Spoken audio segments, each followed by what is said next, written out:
Kita boleh punya pencapaian apapun asal persiapannya ada. Jangan cuma pencapaian doang, tapi punya pencapaian doang, tapi nggak ada persiapannya.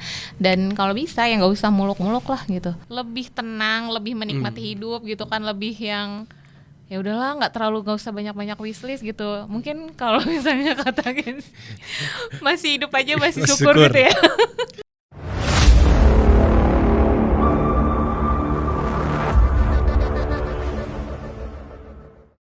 Balik lagi di Suara Menteng, suara kita bersama Holida. Nah, boleh kenalin dulu dong namanya siapa, tinggal di mana, takutnya kan ternyata warga luar negeri gitu. Masya Allah. Amin ya. Amin dulu lah. Amin dulu, ntar gue ke luar negeri deh. Oke, kenalin, nama gue adalah nama panjang ya, Siti Holida Hanum. Panggilannya tuh Holida atau Holly. Anak-anak manggilnya sih Holly biasanya. Holly.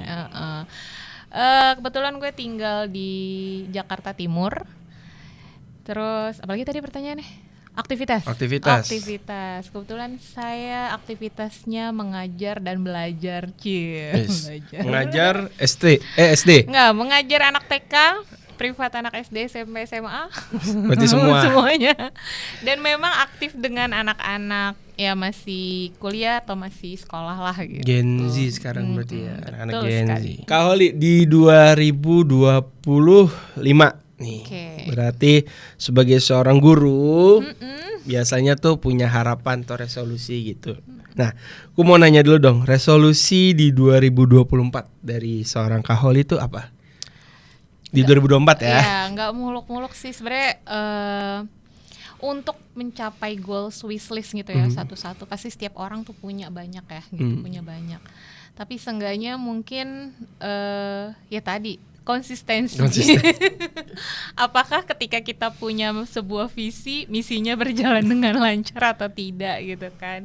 Dan ternyata ya misinya tidak berjalan dengan lancar, sehingga sepertinya 2025 akan melanjutkan yang 2024 seperti itu. Berarti resolusinya kontinuitas aja. Ya, masih melanjutkan yang belum tercapai aja sih. Tapi ya secara keseluruhan sih adalah perubahan sedikit-sedikit yang 2024 tuh tadinya kayak gini gitu kan, sekarang lebih ya mungkin ya tadi lebih tenang, lebih menikmati hidup gitu kan, lebih yang ya udahlah nggak usah banyak-banyak wishlist gitu. Mungkin kalau misalnya katakan masih hidup aja masih syukur gitu ya. Masih hidup aja masih syukur. Ya, masih hidup aja udah bersyukur. Mungkin gitu kan juga banyak yang mikirnya 2025 resolusinya harus A, B, C. Kayaknya masih hidup. Tapi karena sekarang di era transformasi ya gitu ya, teknologi gitu ya. Jadi orang memang lebih banyak dan yang saya perhatikan gitu kan, itu memang tren secara psikologi untuk ke depan resolusi itu lebih ke arah mentalitas. Ya kan, mentalitas ya tadi gitu kan.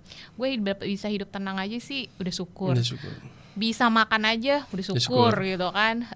Masih ada yang mau terima gue jadi temen, bersyukur gitu. Jadi kayak emang lebih ke ya udah kayak jalanin, tapi satu hal gitu kan. Kadang kita ngelupain kita punya punya keinginan gitu ya, punya pencapaian tapi lupa mempersiapkan. Gitu. Kita punya pencapaian tapi lupa mempersiapkan gitu. Kayak ibaratnya kalau filosofinya gini, lo udah tahu bakalan mati tapi gak ada prepare buat nyiapin mati gitu kan, seperti itu gitu. Tapi ya gitu kan, sama halnya ketika punya setiap goals gitu kan, kayak misalnya lo mau punya motor, punya mobil, atau lo mau wishlist lo pengen ke negara mana gitu kan, ya cuma wishlist doang gitu, tapi nggak ada persiapannya gitu kan, entah dari budgetingnya, materinya seperti apa gitu, secara kitanya harus kayak gimana gitu kan. Itu banyak banget yang emang ngelupain di situ, ngelupain persiapannya. Jadi emang kebanyakan orang cuman punya pencapaiannya tapi persiapannya nggak ada gitu. Akhirnya kan melanjutkan lagi entah sampai kapan gitu kan, seperti itu gitu. Makanya sekarang banyak banget tren-tren tuh, apalagi kalau yang emang smart ya gitu ya, yang mikirnya tuh bukan lagi yang gue harus punya ini enggak gitu, tapi gimana caranya kita bisa mandiri gitu kan, gimana caranya biar kita bisa goalsnya itu gitu kan bener-bener pencapaiannya itu bisa maksimal. Apalagi sekarang orang-orang dengan teknologi zaman sekarang bikin konten segala macam kayak udah terinspirasi banget gitu kan, dengan anak-anak Gen Z cuman modal kayak gitu doang gitu kan bisa dapat, udah bisa beli ini beli itu gitu kan, yang sebenarnya tuh tahun kemarin dia nggak punya wishlist itu gitu kan, sedangkan kita gitu yang sudah punya wishlist yang nggak ada persiapannya gitu, seperti itu sih. Kalau kayak gue tuh ada nih Kak, resolusi dari 2023 gue terusin sampai 2024. Wah, sampai sekarang tuh masih nggak selesai. Apa tuh? Diet. Jadi sedikit cerita, 2022 tuh sampai Desember berat badan gue 90. Sampai sekarang? Sekarang tuh 130. Oh, malah nambah. Jadi gak tahu, jadi pas 2023 tuh gue pernah mikir kayak gue harus sehat nih, harus diet. Itu berjalan kayak 1-2 hari, terus kayak udahlah bablas, terus mikir kayak udahlah ntar aja. Stop 2024 kan. Sampai sekarang terus kayak 2025 ya kita coba lagi, nggak tahu berhentinya di mana. Makanya kan sebenarnya goals itu sih yang penting tadi persiapan dan konsistensi gitu. Jadi kalau misalnya lo yang gue lihat ya tren sekarang itu juga anak muda banyak banget yang goalsnya itu ya tadi sekarang lebih ke pola hidup sehat gitu kan. Pernah gue nanya gini sama beberapa anak SMA kelas 3 gitu kan, berarti kelas berapa tuh? 12 ya? 12 ya, 12 kelas 11-12 lah gitu, gue tanya punya resolusi apa nih tahun depan? Rajin nabung, mau punya pola makan yang sehat. Jarang loh orang-orang tuh, tapi ternyata hampir beberapa orang gue tanya rata-rata kayak gitu jawabannya gitu kan. Yang usia kelas 11-12 pengen nabung gitu kan, terus udah gitu bisa pola makan hidup. Bahkan temen gue atau keponakan gue yang masih kuliah aja gitu kan, dia baru semester 3 lah sekarang gitu ya, udah rajin nge-gym, jaga makanan. Kayaknya Indonesia penduduknya umurnya bakal panjang. Iya, saya alhamdulillah sebagian kalau memang tadi ya berpikirnya positif, mereka akan melakukan goals yang positif gitu kan. Tapi kalau yang hanya jalani hidup ya akhirnya terbawa arus gitu kan, bahkan makin kesini juga makin banyak lah gitu kan tempat-tempat yang isinya juga cuman hal-hal yang negatif atau hal yang gak membuat kita tuh berkembang, gak bikin kita bertumbuh, dan itu banyak banget. Dan ya udah hal yang dinormalisasikan oleh anak muda sekarang gitu, kayak sekarang datang ke klub gitu kan, minum cuman 1 sloki gitu kan, gitu kayak udah biasa gitu, dan why not gitu kan, cuma segini gitu kan, atau gue balik cuman sampai malam kok sampai segini gitu, dan itu akhirnya dinormalisasi, akhirnya nggak bermanfaat, dan itu membuat apa ya, ke depan gitu ya, mereka tuh kayak orang-orang yang ya goals gue apa sih, kayak cuma ngikutin arus doang gitu kan gitu. Jadi ya banyak sebagian seperti itu, tapi banyak juga anak muda sekarang tuh yang smart, yang emang udah dari sekarang tuh mereka udah punya cara buat bangkit secara keuangan gitu kan, mandiri gitu kan. Mereka udah punya tabungan segala macam gitu kan. Bahkan umur 25 udah bisa goals jalan-jalannya tanpa uang orang tua gitu, uang orang tua gitu kan. Jadi ya harusnya sih gitu ya, kita sebagai anak muda itu memang harus bisa punya apa ya, mindset ke sana gitu ya, mindset ke sana, jangan sampai ya cuman ikut-ikutan doang gitu, nyoba-nyoba doang. Jadi kalau yang bahas minum tuh ada tuh dulu Kak, iya, buat ada. tahun kemarin berarti. Jadi ada temen gua, ini bukan nanti kalau temen gua nonton pasti dia ketawa. Jadi dia bukan tipe orang minum. Gua tahu nih anak. Dia bukan tipe orang minum. One day kita pulang kampus, gua mau balik, dia nelpon. Jack, gue diajakin ke pub di salah satu pub di Jaksel. Gue bilang kan, kayaknya lu bukan tipe kayak gini deh.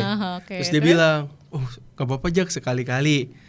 Udah tuh akhirnya dia jalan ke sana. Terus jam 11 apa setengah 12 malam gue ditelepon, Jak tolong jemput gue di jalan ini. Gue mikir kan, ngapain, gue males banget kan, besoknya kuliah. Akhirnya pas gue kuliah gue tanya, lu kenapa? Gue awalnya minumnya segelas, terus puyeng akhirnya minumnya sebotol. Akhirnya itu kan gue pulang kuliah jam 4, dia baru selesai minum jam 2 pagi. Pas di kelas foto begini ya, kata gue, oh berarti gini nih kalau yang cuma nyoba-nyoba. Beda sama yang emang udah biasa kan.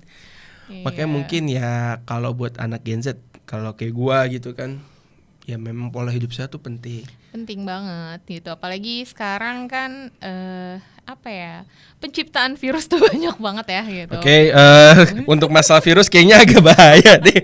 Ya maksudnya enggak, virus makin kesini tuh makin banyak, polusi juga makin parah gitu kan. Karena memang apa namanya tadi iklim berubah, iklim semua ekstrim banget sekarang itu. Jadi orang gampang sakit dan itu perlu banget jaga kesehatan gitu ya. Alhamdulillah sih gue sampai sekarang belum sakit sampai yang parah ya gitu ya, sampai bahkan orang juga nanya, ih lu kuat banget ya, karena kan gue sering banget naik motor ya gitu kan, naik motor dari mana ke mana gitu kan, emang suka naik motor. Dibilang lu masih kuat banget gitu kan, bahkan ya orang yang di rumah tuh sering sakit. Daripada orang yang di luar rumah gitu. Soalnya kalau virus banyak sih ya. Nggak virus doang. Bukan virus ya, soalnya kalau baca di Google kan juga udah ada tuh virus baru lagi. Iya, dari Cina.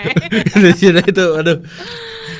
Terakhir itu 14 Maret 2020 ya. Jangan keulang lagi aja.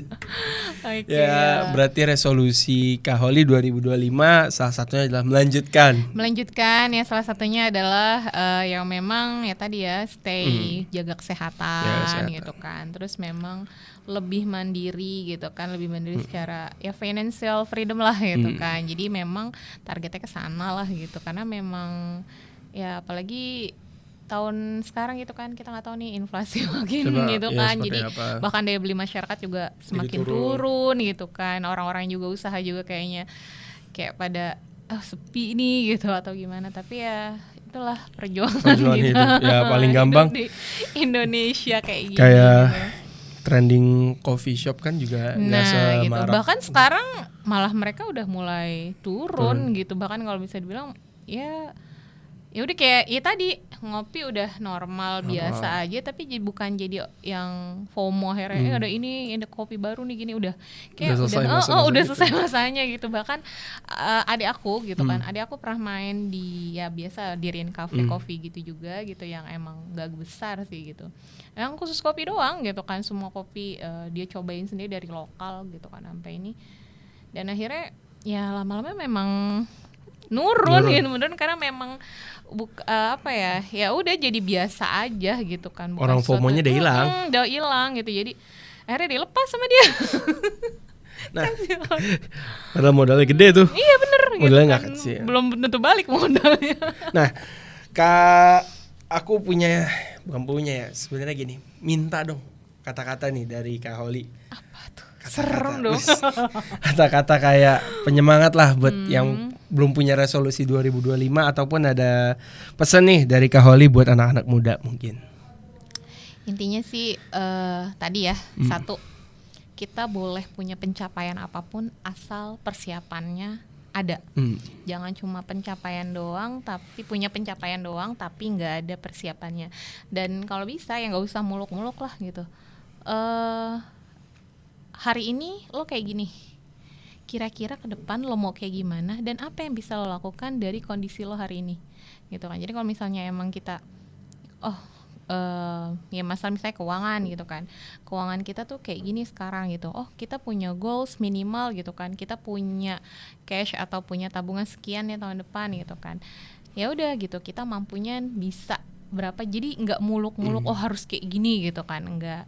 Itu yang pertama gitu, persiapan. Terus yang kedua mungkin lihat tadi ya, mentalitas itu penting gitu ya, tapi jangan sampai ke bawah tren secara psikologi yang akhirnya lebih ke selfish dan egois gitu. Banyak banget yang akhirnya kan banyak banget psikologi gitu kan mengatakan ya tadi ya, self mirror, terus kemudian ya mencintai diri sendiri, akhirnya melupakan banyak orang lain yang harusnya tuh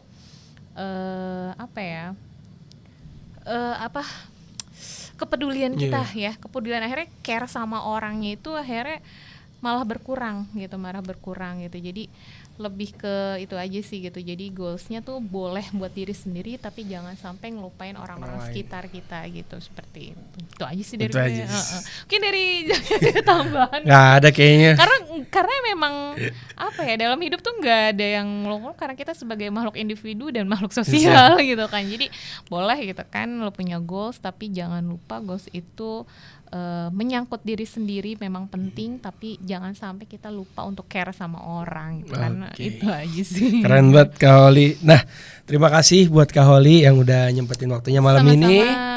Dan sampai jumpa di episode berikutnya.